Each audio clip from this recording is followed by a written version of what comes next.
Desde Desafío 2030 te damos la bienvenida y presentamos un nuevo episodio de El desafío es interior. En esta oportunidad conversaremos sobre igualdad de género. En la siguiente conversación hemos invitado a dos expertas en ámbitos de género. Priscila Zamora, especialista en igualdad de género en el sector privado. Ella fue consultora del programa Win-Win en Chile para ONU Mujeres, cofundadora y gerente general de Women in Management, empresa B dedicada a activar la igualdad de género en empresas a través de comunidades internas de mujeres y hombres. Nuestra segunda invitada, Tami Pustelnik. Ella es abogada de la Universidad de Chile, es máster en Derecho Internacional de la Universidad de Tel Aviv y máster en Derecho de Estudios Jurídicos Internacionales en la Universidad de Nueva York, ex convencional constituyente por el Distrito 20 de la región del Biobío. Desde la Corporación Descentralizadas, promueve la autonomía económica y el liderazgo de las mujeres con perspectiva de género. Abogada pro bono y activista de los derechos de la comunidad LGTBIQ+, fue también consultora ONU Mujeres de la región del Biobío para la promoción de igualdad de género en el sector privado. Les damos la bienvenida. Parte del objetivo o propósito que nos pusimos para este espacio de conversación es profundizar en algunas temáticas que estamos mostrando muy como pinceladas en un programa de televisión. Ustedes comprenderán que en tan poquitos minutos uno no alcanza a hacer el doble clic, el zoom, para poder llegar a algo más interesante. Y muchas de las personas que ven el programa en Magíster, en foros o en otros espacios, lo están utilizando como fuente para expandir conversaciones. Y nos pareció que era súper atingente, dado que estábamos tocando esta temática, invitarlas para poder conversar sobre esto. Ay, sí, yo alcancé a ver el programa, lo encontré, pero increíble, está potentísimo, los testimonios de muchas mujeres abriendo puertas y siendo referente para otras también. Y claro, nos queda mucho por avanzar, pero sin duda este trabajo de visibilizar es un importantísimo y primer aporte, así que de verdad felicitaciones a todo el equipo por ese trabajo. Quería concordar con lo que dice Priscila, porque uno de los temas cuando nosotros hablamos de empoderar a la mujer o que tengamos más mujeres en espacio de liderazgo, de toma de decisión, es cuando empiezas a visibilizar otras mujeres que lo han logrado, porque por muchos años los referentes siempre fueron masculinos y por eso, bueno, yo les contaba que tengo una hija de 8 y le he comprado, por supuesto, todos los libros relacionados con las 50 mujeres más importantes de Chile, las 50 mujeres más importantes del mundo, o sea, esos referentes de mujeres son sumamente importantes para que nos podamos ver reflejadas y decir que nosotras también podemos hacerlo, no en el ámbito como masculino, sino que desde nuestro propio rol. Parte de lo que pasó durante esta grabación y de las declaraciones ahí de Priscila, tú mencionaste que buena parte de las organizaciones están con una serie de desafíos asociados de alguna forma a cómo empiezan a incluir ciertas políticas y también mencionaste que habían ciertas organizaciones más diversas y que esa diversidad habría posibilidades. Entonces, ¿por qué hay tanta resistencia a esa apertura? Súper buena reflexión, porque hace años que hablamos de que las organizaciones que tienen más diversidad, no solo en género, sino que en otras identidades como generaciones, multiculturalidad, personas del pilar LGTBI y otras identidades que tengamos background social, traen diferentes elementos a las organizaciones que las hace funcionar mejor y que en comparación a organizaciones menos diversas tienen estas primeras, mejores resultados financieros, más innovación, mejor clima laboral, pero eso no es nuevo, eso se sabe hace más de 20 años, está registrado hace mucho tiempo, hay muchos análisis de estudio, ¿qué es esto numérico? ¿No? Que las organizaciones, sobre todo en las empresas, nos encanta el indicador, el KPI, y si hay resultado financiero, mejor aún, pero eso no ha sido suficiente. Y finalmente ahí es donde se empiezan a ver que los drivers, que las motivaciones que tienen las organizaciones pueden ser tener esos mejores resultados, puede ser empujados por la industria donde estén, puede ser empujados por la multinacional y sus casas matrices, pero si no lo hacemos desde una coherencia interna de la organización y entender por qué lo estamos haciendo, el mejor argumento finalmente es que este es un caso de justicia social. Este es un caso de derechos humanos y dignidad para todas las personas que componen nuestras organizaciones. Pero para entender eso hay que hacer un trabajo profundo, no desde el deber ser, sino que primero mirarnos y empezar a analizar nuestro lugar en el mundo, nuestros privilegios en el mundo y cómo está distribuido el poder en el mundo para empezar a atacar estas temáticas. Pero cuando alguien me dice, oye Priscila, tú tienes acá un privilegio sobre otras comunidades porque tú eres una persona heterosexual. Y yo empiezo, pero ¿cómo si he trabajado tanto? Más encima soy mujer, tengo un montón de brechas sistémicas, pero aún así como que me siento atacada, ¿no? Como que me están diciendo, oye, tú eres esta persona y tienes privilegios sobre otras comunidades por cómo eres. Y a veces lo sentimos un poco difícil. Y ahí hay que hacer un trabajo profundo, sobre todo quienes están en roles de liderazgo, de empezar a ver, ¿no? Y esas personas, cuando hablamos de género, por lo general, hombres heterosexuales, cisgénero, más senior, de una generación sobre 50, por ejemplo, estoy pensando en directores, gerencias generales, donde a veces es difícil hacerlo porque el modelo nos ha funcionado. Entonces, llevarnos a conversaciones incómodas, reflexivas, y parar y conversar primero, no lo hacemos mucho en el mundo en el que vamos operando. Entonces, siento que hay que tener esas conversaciones profundas primero para entender por qué trabajamos esto. No porque lo hace mi competencia, no porque me lo dijeron desde la empresa, sino que porque tengo una convicción interior. Y a esa reflexión creo que tenemos que empezar a llegar a esas conversaciones más profundas que, más encima como país, hoy día son demasiado necesarias. Tami, y en relación a lo que comenta Priscila, en el programa mostramos 3 historias y hay una, bueno, hay 2 que tienen que ver con industrias súper masculinizadas históricamente, para no hablar de la minería, que también uno podría decir algo parecido. ¿Qué, desde tu perspectiva, es urgente resolver? Como si uno pudiese hacer como un checklist de las cosas que hay que partir resolviendo. Le respondo, por supuesto, pero me quería agarrar de 2 reflexiones que hizo Priscila sobre el poder, ¿cierto? Y la concentración del poder, porque no solamente hay que verlo desde un punto de vista de la empresa, sino que también, como yo les comentaba, desde un punto de vista territorial, o sea, la desconcentración del poder a nivel territorial es algo que también afecta mucho en el mundo laboral. Y eso es algo que también hay que tomarlo en consideración cuando uno hace los distintos análisis de brecha, en este caso particular de brechas de género, ¿cierto? Entonces, yo concuerdo con Priscila de qué es lo que la pregunta que tú me hacías sobre qué es lo que falta, ¿cierto? O cuáles son los temas más urgentes que resolver. Bueno, por supuesto, falta sensibilizar a las empresas y a las empresas no solamente de la región metropolitana, sino que de todas las regiones del país, pero a nivel de directorio, como bien decía Priscila, que esa era la otra reflexión que hace, ¿cierto? O sea, de un determinado sector etario, ¿cierto? Hombres, de un determinado nivel socioeconómico, de sensibilizarlos de por qué es importante incorporar la perspectiva de género tanto en las industrias, en la empresa, como bien decía, no solamente desde la mirada de los derechos humanos, de los derechos fundamentales, sino que también, por supuesto, porque aun cuando Priscila dice, sí, están todos los números, están todos estos estudios, la impresión o lo que nosotros hemos trabajado particularmente desde las regiones es que aún no queda tan claro también cuáles son los beneficios que conlleva en el ambiente laboral de trabajadores, la productividad, la competitividad, ¿cierto? Los índices de las empresas. Es que al final esto es como un win-win situation, ¿cierto? O sea, que todos terminamos ganando cuando incorporamos la perspectiva de género en el ámbito laboral. Yo creo que también dentro de los que estamos muy al debe o temas urgentes a resolver, sobre todo en el contexto actual, es lo relacionado con la crisis del cuidado. O sea, particularmente con la pandemia nos dimos cuenta de cómo somos nosotras las mujeres, ¿cierto?, quienes sostenemos los roles de cuidado en el mundo no remunerado y que también estamos en el mundo remunerado y por lo tanto los servicios de sala cuna, el enfoque de género, la conciliación y la corresponsabilidad que la propia empresa tiene que promover tanto para sus trabajadoras pero como para sus trabajadores es importantísimo para que podamos avanzar en estos ámbitos, perdón, ¿cierto? Y lo otro que también es algo que comentaba Priscila, yo creo que es el momento de priorizar este tema.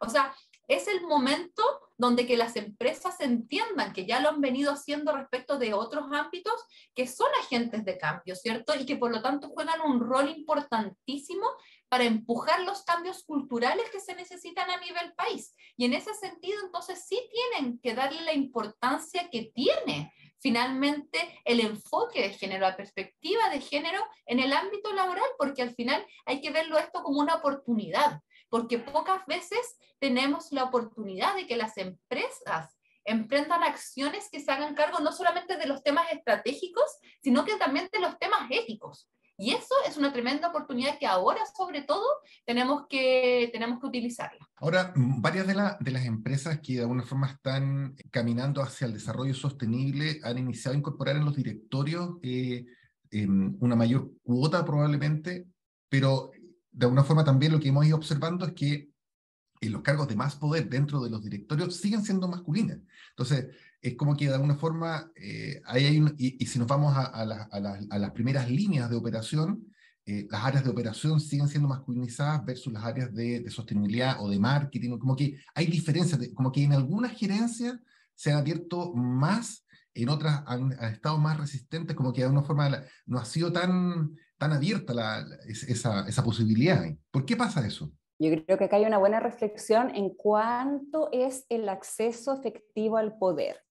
Y esto no pasa solamente en las industrias tradicionalmente masculinizadas, donde ha habido una presencia menor histórica de mujeres, como construcción o minería que tú comentas. Esto también pasa en retail, esto también pasa en belleza, pasa en salud, en industrias históricamente, entre comillas, feminizadas, donde ha habido históricamente más presencia de mujeres, y a veces tenemos 70-80% de la fuerza laboral son mujeres, y aún así en los directorios hay mayoría hombres, aún así en las gerencias hay hombres también, y cuando vemos gerentas, están, entre comillas de nuevo, en esas áreas más feminizadas como marketing, recursos humanos, sustentabilidad, que están relacionadas a estos atributos sociales que hemos relacionado al género, que esto es del cuidado también. Todo esto es muy social, es muy cultural, es muy inventado. No es una cosa que nosotros tengamos que ser así. Estos son procesos de socialización que no llevan décadas ni siglos, son milenios.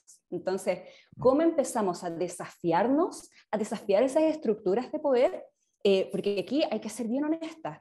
El tema de la temática de género es un tema de relaciones de poder principalmente, en cómo hay algunas identidades que están más valoradas en la sociedad y otras que están subvaloradas o incluso oprimidas. Esa conversación incómoda, difícil, siento que hay que traerla. Entonces, finalmente, por más que incluso estemos empujando con diversas iniciativas, a veces son muchas veces cosméticas, si no vemos en profundidad qué estamos cambiando, y estos desafíos son estructurales. Entonces, hay que redefinir las empresas, hay que redefinir los equipos, y como por ejemplo, una situación, hoy día conocemos las empresas súper jerárquicas, hay como 20 grados hasta arriba, y el acceso al poder es cada vez menor.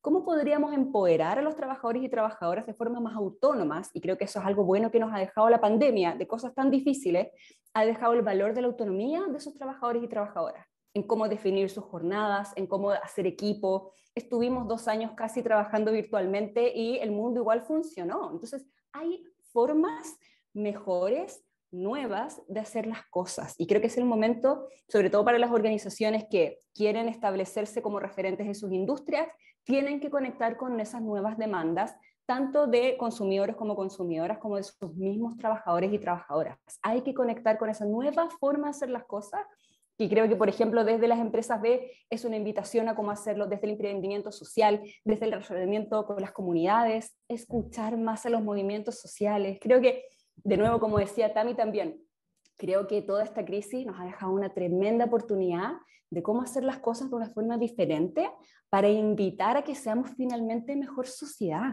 mejores relaciones para todas las personas, no solo para las mujeres, que ojo, cuando hablamos de igualdad de género, buscamos beneficiar a todas las personas, que tengan igualdad de oportunidades y derechos, no importa cuál es su género. Eso es lo que buscamos. Entonces, también queremos beneficiar a los hombres en esto. No es una suma como suma cero. Aquí ganan y pierden, ganan algunas y pierden otros, sino que Había un esté comentario, mejor. Priscila, hay un comentario ¿Mm? que se me apareció cuando tú decías que la primera mujer que entra a estos círculos de poder tiene una serie de desafíos. Lo dejaste así como punto, punto, punto, porque en general los desafíos son cosas que quizá desde la academia no te han preparado como mujer para enfrentar ese tipo de desafíos de luchas de poder o de manejo de situaciones que pasan entre los directorios, actitudes muchas veces. Entonces, ¿cómo de una forma, si le tuvieran que ustedes que dar un mensaje a mujeres que están viendo este contenido, qué le diría a las mujeres en el sentido de algunos elementos de preparación para entender de que a veces no es tan simple, pero hay que hacerse cargo de ciertas prácticas, por decirlo? O sea, claro, no es tan simple. Por ejemplo, si pensamos en un directorio que ha sido históricamente siempre hombre, son 10 personas y llega la primera mujer, vamos a tomar actitudes del grupo. Eso lo hacemos por seres humanos, porque queremos ser Mm, aceptados y queridos en cualquier grupo tal social, cual. entonces empezamos a actuar como es el resto. Eso cambia recién cuando hay un 30% de una identidad diferente al grupo dominante. Entonces, cuando vemos 3 directoras en vez de una de 10, empiezan a hacer cambios. Y yo aquí como que cuestiono mucho también esto que hablamos de los estilos de liderazgo o lo que traen las mujeres, porque las mujeres no somos un grupo homogéneo, somos muy diferentes también. Entonces, ¿qué dejaría como reflexiones prácticas? Ojalá estar en comunidad, ojalá apoyarse de otras mujeres también, que estén en otros espacios también, toma decisiones, y hay muchas redes de mujeres que están hoy día impulsándose mutuamente y apoyar esto de la sororidad, que es esta solidaridad entre nosotras hacia nuestro empoderamiento y no hacerlo sola, porque una podría sentirse muy sola cuando está quebrando espacios y quebrando el status quo, así que esa sería una herramienta concreta que les dejo. Y Tami, en relación al trabajo que ustedes realizaron en todas estas conversaciones para definir por decirlo así, una hoja de ruta hacia el futuro a través de la Constitución, ¿qué conversaciones aparecieron cuando empezaron a tocar estos temas? Bueno, yo partiría, Pedro, también con una reflexión súper importante sobre el contexto histórico en el cual se construye finalmente, como dices tú, esta hoja de ruta, la propuesta de nueva constitución, ¿cierto? Porque, a ver, en términos generales, como te decía, partiría diciendo que algo que caracterizó el proceso constituyente es que somos el primer país del mundo en escribir una constitución en paridad. Y la pregunta que surge es, ¿la paridad asegura que las demandas o los derechos de las mujeres se encuentren debidamente consagrados? No. Pero como estuvo integrada específicamente, este órgano sí lo permitió porque muchas de las constituyentes veníamos efectivamente trabajando estas temáticas de género desde distintos ámbitos como de la academia, organizaciones de la sociedad civil, movimientos sociales, el activismo. Entonces, en ese sentido, yo creo que esta constitución no solamente está escrita por mujeres, sino que también está escrita para mujeres. Cualquier mujer que lea esta propuesta no solamente se va a sentir visibilizada, cosa que la Constitución incluso actual escasamente nos menciona, sino que además va a ver que somos prioridad en esta nueva forma de pacto social que estamos proponiendo para el país. Y yo creo que esa conversación que se dio, porque, y ahí me agarro también de la reflexión que hacía Priscila, la sororidad, porque dentro del propio espacio de la Convención Constitucional nosotros sí teníamos una articulación de convencionales, de constituyentes feministas, que aun cuando éramos muy diversas, que veníamos de distintos sectores políticos, de movimientos sociales, teníamos un objetivo común, que era consagrar determinadas demandas históricas de las mujeres a nivel constitucional. Y esa sororidad y esa articulación que logramos, que finalmente tú la ves reflejada en el texto constitucional, cómo se avanza en materias tan relevantes de las mujeres, si quieres podemos conversarlo específicamente respecto de los derechos laborales, pero cómo se avanzan temáticas de las mujeres a nivel constitucional es gracias a la paridad y cómo se encontró integrada por las distintas convencionales dentro de este órgano constituyente. Claro, efectivamente la paridad empieza a ser relevante y uno observa inevitablemente la cuota parlamentaria, las cuotas de ministros, hoy día que es muy distinta a la que había años antes, las cuotas de los directorios, como mencionaba Priscila, pero en las universidades, quienes componen las rectorías de las universidades, por el mundo de la educación obviamente, es muy distinto también cuando hay elementos de paridad de género. Entonces, finalmente estamos viendo que se empieza a abrir una posibilidad de hacer transformaciones mucho más grandes y acelerar esta carencia, esta brecha que, por lo menos la estadística dice que en 130 años uno podría pensar de que se acerca a mayores grados de paridad. Entonces son como demasiado lejanos esos números. ¿Cómo aceleramos eso? Es la pregunta. ¿Qué falta para acelerarlo? Si supiéramos, lo haríamos inmediatamente, pero creo que hay que tener cuidado igual con las soluciones mágicas o como las respuestas rápidas, porque este no es un problema técnico. Es un proceso. Y ahí nos hemos equivocado a veces. Exactamente. Cada vez que queremos cambiar conciencia, cada vez que queremos cambiar hábitos que, de nuevo, llevamos milenios con esta forma de organización social, pero no siempre la historia de la humanidad ha sido así. Hoy día el 70% de las personas creemos que las mujeres asociamos directamente mujer-familia y hombre-trabajo. Esa es la asociación indirecta que hacemos, la mayoría de las personas. Y eso hace 10.000 años que estamos con esos sistemas. Entonces, en realidad queremos cambiar el mundo con esto. Y va a ser difícil que una empresa, una consultora, una persona lo haga. pero necesitamos tener esa mirada a largo plazo, tenemos que trabajarlo y conversarlo, y me cuesta a mí como dar soluciones técnicas a un problema que es como adaptativo, que es de justicia social, que requiere reparaciones también, que hay que darle un montón de vuelta y de análisis, pero creo que lo primero es empezar a hacer la tarea. Me gusta también pensar de que, porque a veces este tema me abruma, para serles bien honesta, a veces es como, es tan gigante, pero me gusta mucho esta reflexión de que uno tiene que empezar con el cambio que quiere ver en el mundo. Y aquí vienen conversaciones que tenemos que hacer con nuestras familias, con las empresas donde trabajamos, en la comunidad donde yo opero, en esto en chiquitito, en el macro también, tenemos que llevarnos de estas grandes preguntas, porque no es una empresa, no es un gobierno, no es un organismo internacional que va a venir a cambiar de un día a otro esto. Tenemos que cambiar en cómo distribuimos, principalmente, y si hay una cosa sí, que también lo mencionó antes, que podemos cambiar y puede cambiar el juego de todo esto, es cuestionarnos el trabajo del cuidado, valorar el trabajo del cuidado, que es cuidar a nuestros niños y niñas, a las personas mayores, a las personas con enfermedades, el relacionamiento con la comunidad, al cuidado del medio ambiente, que muchas mujeres, millones de mujeres lo hacen gratis. Este trabajo tiene mucho valor, es muy importante y hoy día se hace gratis. Y es la actividad económica que mayor porcentaje da al PIB en nuestro país, más que la minería, el trabajo doméstico no remunerado. Entonces, creo que eso, pero empezar a cuestionarlo en nuestra casa. ¿Cómo nos distribuimos las tareas en nuestra casa? ¿Quién cocina? ¿Quién hace la limpieza? ¿Quién cuida a otras personas? ¿Quién organiza el almuerzo del domingo? Eso yo creo que es una tarea que yo también la tengo que hacer y cuestionar en mi hogar.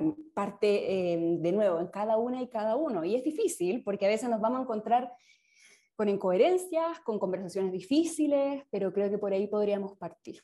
Yo concuerdo con Priscila de que no hay una solución mágica, si no ya lo hubiésemos tenido, no vamos a tener que esperar los 132 años que nos dice el Foro Económico Mundial para lograr la igualdad de género, pero sí hay ciertas acciones que se pueden hacer. O sea, y tú lo mencionabas un poco antes, Pedro, con el tema de las cuotas, ¿cierto? En el fondo, sí las acciones afirmativas permiten acelerar más rápidos estos cambios cuando vemos que culturalmente a través de la sociedad es más lento, ¿cierto? O sea, las acciones afirmativas lo que permiten cuando tú pones unas determinadas cuotas en los directorios o en el Congreso, o sea, en ámbito tanto público como privado, permite acelerar y disminuir estas brechas y que vemos que al final sí es beneficioso. O sea, por darte el mismo ejemplo de la Convención Constitucional, o sea, no solamente es un hito histórico a nivel mundial de que somos, como ya comentaba, el primer país del mundo en escribir una constitución en paridad, sino que también se demuestra lo que un órgano paritario puede lograr. O sea,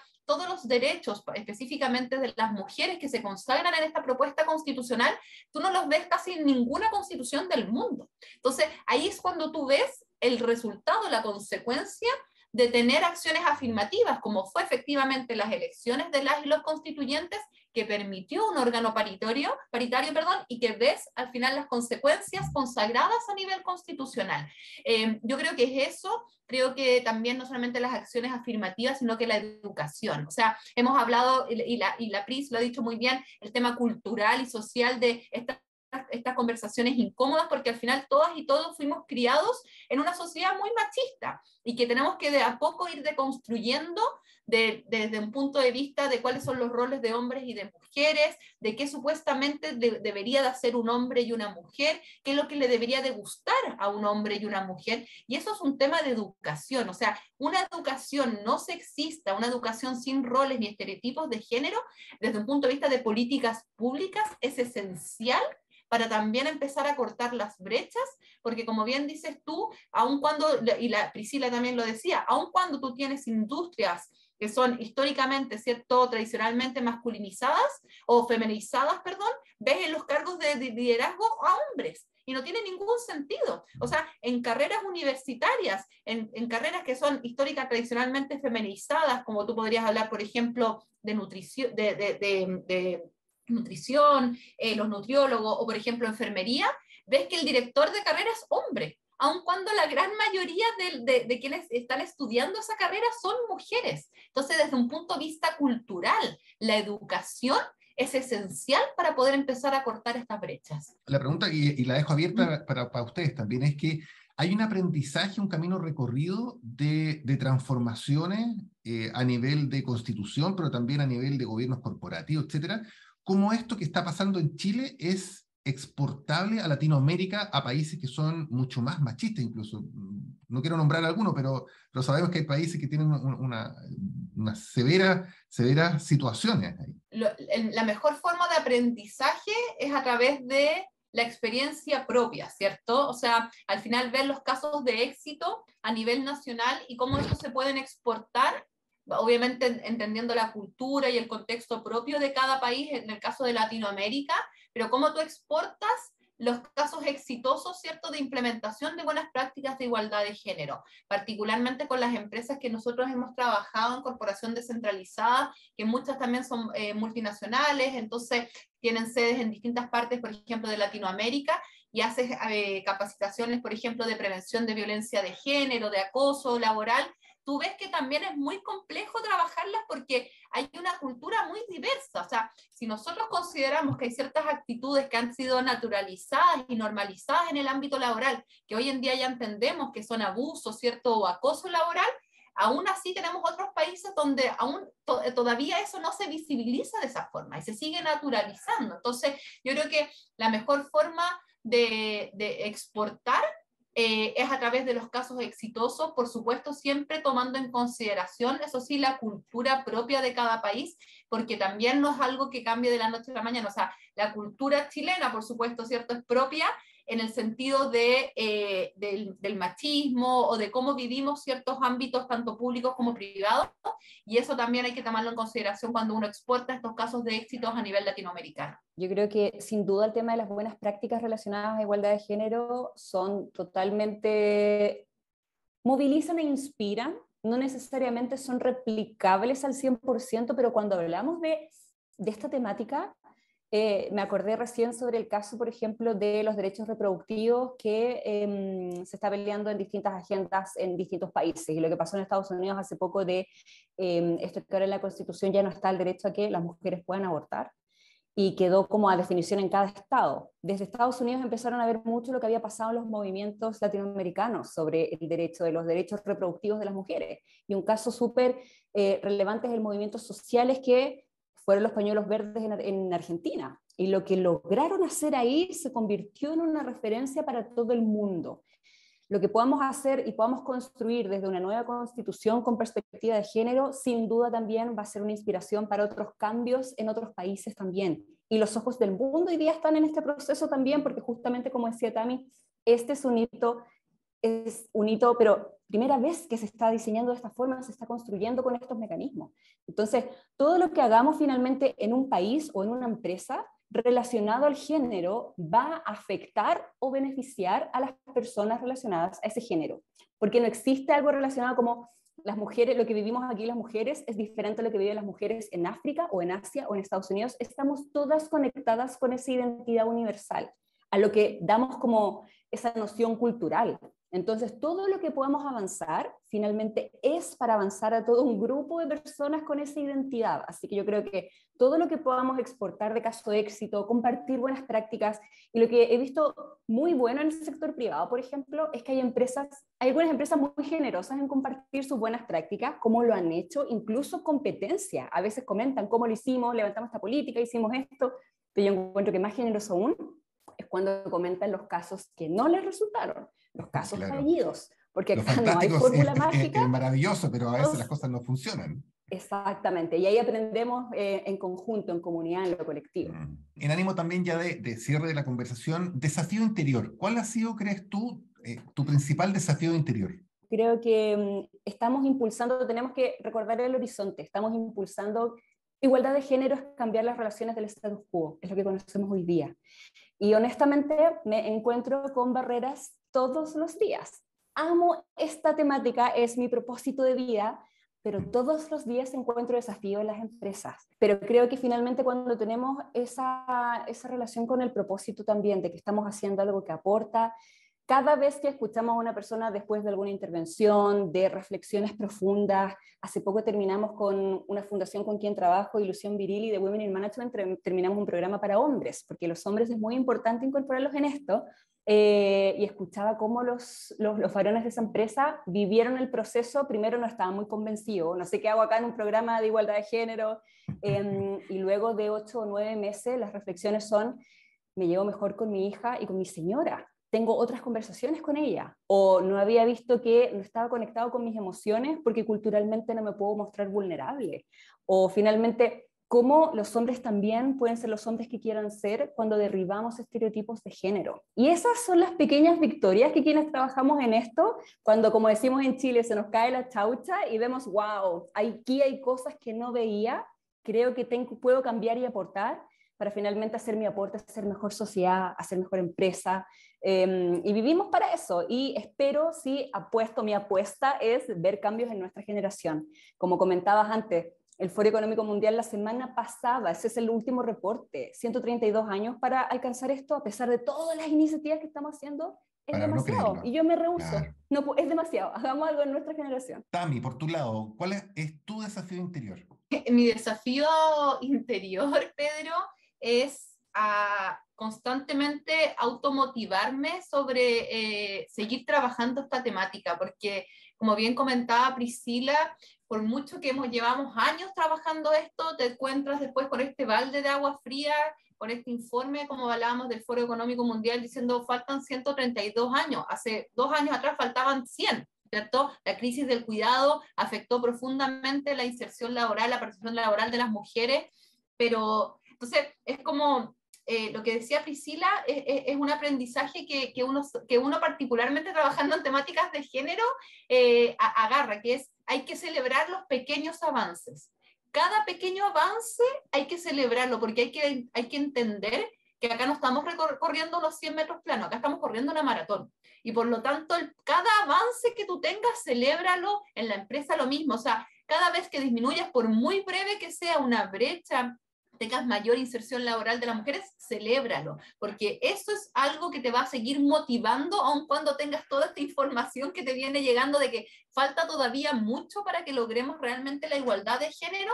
Es importante la automotivación, involucrar a más personas, y otro desafío importante que yo llevo hace años haciendo es que hay que trabajar esta temática para que involucremos a más personas, siempre desde un punto de vista de la invitación, porque ya hablábamos que esto, cuando que decía Priscila muy bien, ¿no es cierto?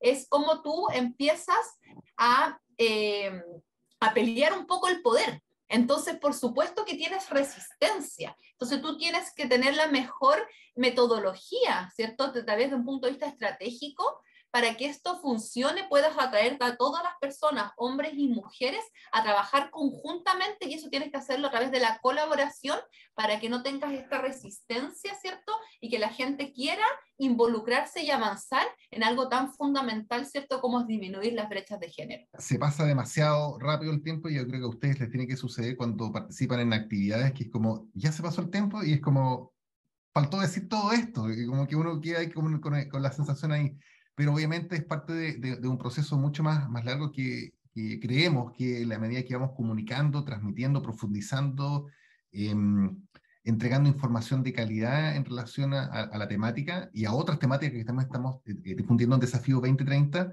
se va produciendo una conversación, va gatillando nuevas conversaciones entre las mismas personas también, y eso eleva el estándar de lo que creemos que es posible hacer. Así que yo confío absolutamente en que no van a ser 132 años, Priscila, van a ser menos, mucho menos. Se requiere un trabajo coordinado de colaboración. Así que muchas gracias por este ratito que nos compartieron su experiencia. Si quieren decir algo, un mensaje final. Gracias, Pedro, por la invitación. Como tú decías, cada aporte, cada conversación, cada taller, cada política pública, privada, aporta este cambio grande, que es finalmente el sueño. El sueño es tener organizaciones y empresas que funcionan para todas las personas, no solo para algunas. Y aquí es tener la mirada interseccional también, recordar de que somos personas diferentes, esas identidades nos hacen diferente a cada una y a cada uno de nosotros.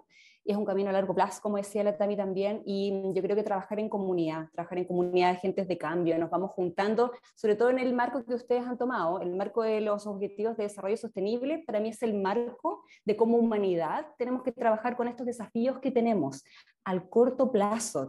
Estamos contra el reloj con eso, hay que colocar un sentido de urgencia porque no hemos hecho suficiente, y hay afortunadamente tantas personas activistas, consultoras, referentes, porque acá estamos construyendo más encima frente al trabajo y los hombros de muchas otras que han venido antes también. Nosotras no venimos a inventar nada. En lo personal yo trabajo y me inspiro de los hombros de muchos trabajos de feministas que han, no solo en Latinoamérica, sino en el mundo, han avanzado mucho en esto, nos queda mucho más, pero nos vamos encontrando así en comunidad, como nos hemos encontrado, Pedro, como nos hemos encontrado con Tami en varios otros espacios, y aquí la colaboración tiene que ser extrema. Creo que ese es otro concepto también importante, hay que articular, así que ahí estamos varias trabajando en eso, así que a desistir, sobre todo un abrazo a esos agentes de cambio, un abrazo sororo a todas las personas que trabajan en esto. Sí, yo partiría con una pequeña reflexión de recordar que cuando hablamos de trabajar con perspectiva de género en el ámbito privado, no es algo que beneficia solamente a las mujeres.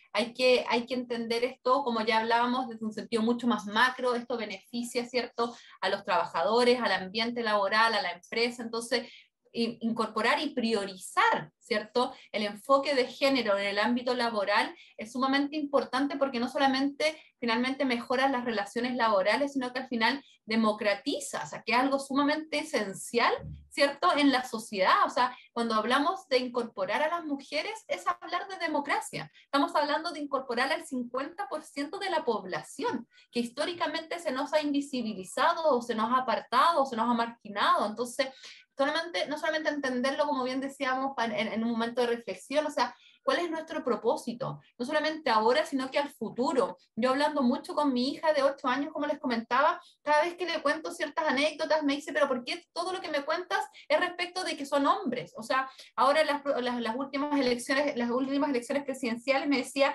¿cuántas mujeres presidentas han habido en el país? Y yo le dije, solo una, y me dice, solo una, pero que a ella no le entra en la cabeza, y eso es lo que yo quiero, y eso es lo que a mí me motiva, que esto no sea un tema el día de mañana, que para mi hija sea obvio, que no tengan que haber cuotas para incorporar a las mujeres en los cargos de toma de decisión o de poder, porque sí lo podemos, porque sí lo merecemos, porque sí tenemos todas las capacidades para poder estar. Y yo creo que ese cambio de sociedad es lo que me motiva y que invito a que todos les motive, porque eso, como decía, es hablar de democracia, cuando tú involucras al 50% de la población.